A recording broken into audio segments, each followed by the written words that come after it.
welcome back to another episode of the wonderful world of frogs. On our last episode, we talked about how frogs and toads were so different, including things like how toads have dry, bumpy skin and frogs have moist, smooth skin. On today's episode, though, we are just going to be focusing on frogs. We are going to be traveling through the forest to learn about their life cycles, their habitat, and why they are so important to the ecosystem. At the end of the video, I will be giving you resources on how to help these frog species from declining, including things such as projects you can do at home, some advice, and also interactive online resources. My name is Jordyn, and I will be your guide into the wonderful world of frogs. Let's start our adventure.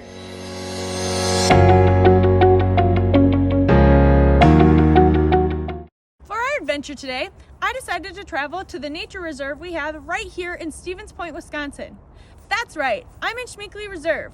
If you don't know what Shminke Reserve is, it is a 280-acre conservancy area that is part of the UW Stevens Point campus. There are 5 trails that run through Shminke. There's a 24-acre lake called Lake Jonas, and plenty of habitat that houses numerous wildlife species, including frogs. Because it is a part of the UW Stevens Point campus, classes come out here to do research and conduct data, including classes such as wildlife, plant, soil, and water classes. UWSP clubs also use the reserve to do projects and collect data on animals such as deer, rabbits, squirrels, and many more. There are many places that you can find frog species here in Shminke, but I want to highlight a few that I've had success finding these really cool critters. And if you're out in Shminke, you can come explore too. If you look on Shminke Reserve map, you will see a trail called the Frog Chorus Trail. This trail will lead you to the reflection pond, where frog species love to hang out and bask in the sun in the summer months and will eventually lay their eggs to become tadpoles. We will be traveling to the reflection pond today so you can see the really cool features of Shminke. Another awesome place to find frog species is by the Parkway Shelter. If you travel down the trail a little bit by the Sedge Meadow Trail, you will find a pond.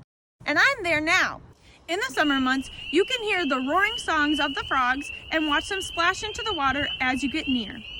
This area is a great area for watching frogs and has a lot of tall, lush trees where you can hang out and put your hammock out and listen to nature's symphony. Here in Wisconsin, we have a total of 12 frog species that you might be familiar with, such as species like the spring peeper, the northern leopard frog, the gray tree frog, and the American bullfrog. Frogs and toads are classified under the kingdom Animalia, in the phylum Chordata, which means to have a backbone, in the class Amphibia, which means double life, which we will come back to in a minute, and in the order Anura, which means without a tail. Now, as I just mentioned, they are in the class Amphibia, which means double life. So please pause the video and write down what you think double life means in frog context. Did you come up with an answer of what double life means in frog context?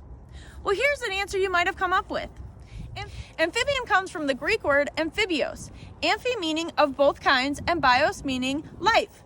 Frogs and toads spend half their life on land and half their life in the water. Frogs and toads are known as oviparous animals, while mammals are known as viparous animals. Oviparous animals will lay eggs, while viparous animals will give birth to live young. As I mentioned earlier, frogs have half their life in the water, where they develop, and they need to develop in the water to be able to survive. There are 6 stages in the life cycle of frogs that we will be highlighting in today's episode. The first stage is called reproduction. Frogs will reproduce sexually, but fertilization happens outside of the body. This means that the female will release her eggs either directly into a pond or on a leaf. By the way, frogs can have up to 20,000 eggs. Wow! Once those 20,000 eggs are released, the male will come over and release his sperm over the eggs, making them fertilized. Once the eggs are deposited and fertilized, it will take 6 to 21 days for those eggs to hatch into tadpoles. Moving on to the second stage is the tadpole stage. During this stage, the tadpole has no arms or legs, but it only has a tail that helps it move through the water. The third stage is where the external gills will disappear and the frog will be able to breathe through their new lungs. The fourth stage is where it gets easier to move because the hind legs will form on the tadpole. The fifth stage is where the tadpole gets promoted to a froglet because they will form front legs. Their tail will get smaller and they will be able to move onto land. The last and final stage of the life cycle is where the froglet will become an adult frog. The tail will be absorbed back into the body and the frog will be able to live on land full time. Adult frogs love to munch on flies, mosquitoes, moths, and dragonflies, and sometimes bigger prey such as grasshoppers and worms. Because of their complicated life cycles, frogs need habitats that have both a dry, suitable area that is well protected from predators and also a pond to where they can lay their eggs. And that is the life cycle and habitats of frogs. Now I'm sure you're all wondering, why should I care about frogs? Well, let's go to Frog Watch live interviews and talk with some of our community members and see what they say.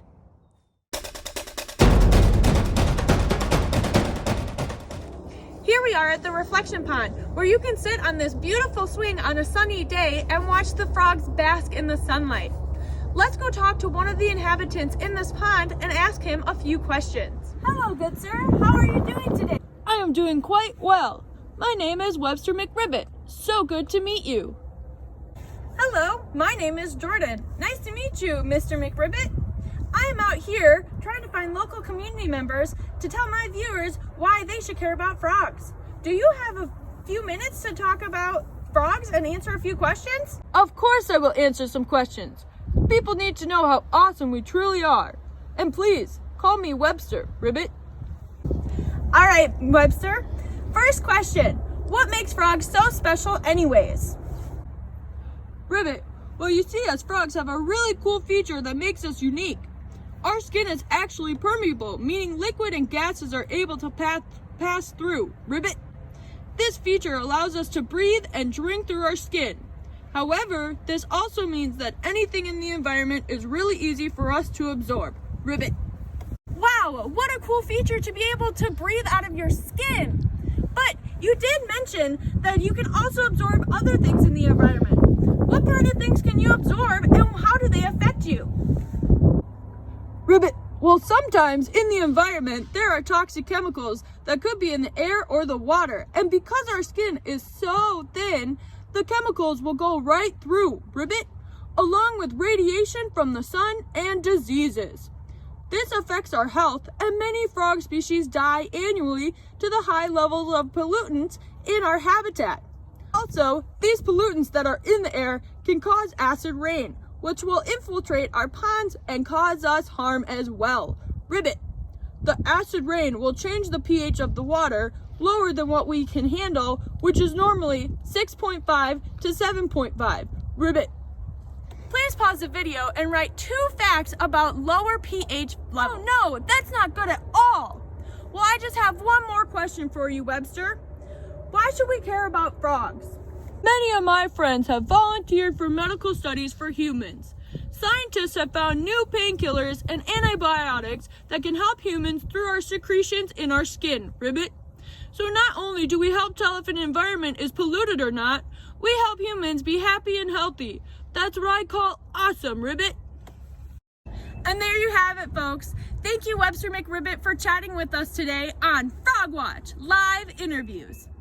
Let's head on over to our next stop and talk about what you can do to help these frog species. Today's episode on the wonderful world of frogs has taught us all about the life cycles of frogs and how they are living the best of both worlds, where they like to chill out at, and we heard from one of our local frogs about why we should care about frogs. During the interview, Webster had mentioned how he can tell if an environment is polluted. Frogs are known as indicator species. This means that if an area is heavily polluted, there will be no frogs in the area because they cannot handle high levels of pollutant going through their skin. This is great for scientists to study because they can see what areas are suitable, and they can fix the areas that are not suitable. The frog population has been declining by 3.79% each year, and in some areas it's a lot worse. The rates stay the same. Some species of frogs will disappear from half the habitats they occupy in the next 20 years. We don't want that to happen. Webster has shown us that frogs are really crucial for the ecosystem, but they're also really beneficial for us humans.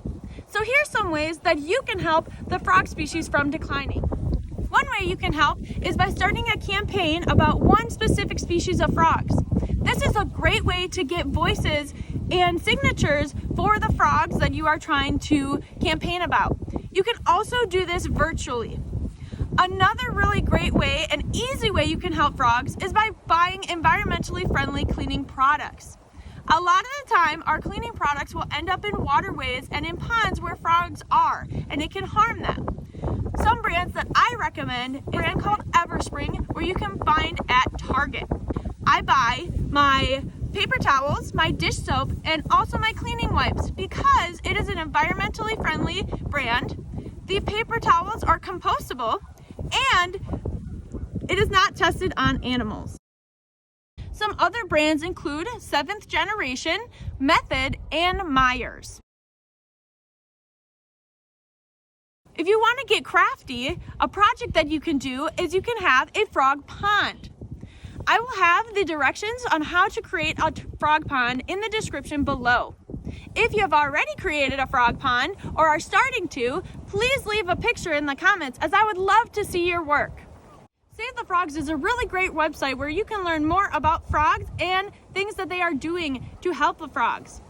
If you go on their page, you can look at all about them, you can donate, subscribe to their newsletters, do some eco tours, and look at articles about frogs, plus so much more.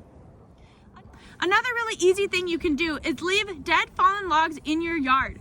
These logs provide shelter for the frogs, and underneath the logs it's cool and moist for them. Now it is your turn. Develop a plan on how you want to help these animals. You can use something from the list that I have provided, or you can come up with something new. Please leave a comment below as I would love to know what you all are doing. Thank you all for watching this week's episode of The Wonderful World of Frogs. Hop on over next week to learn all about cool species that are around the world.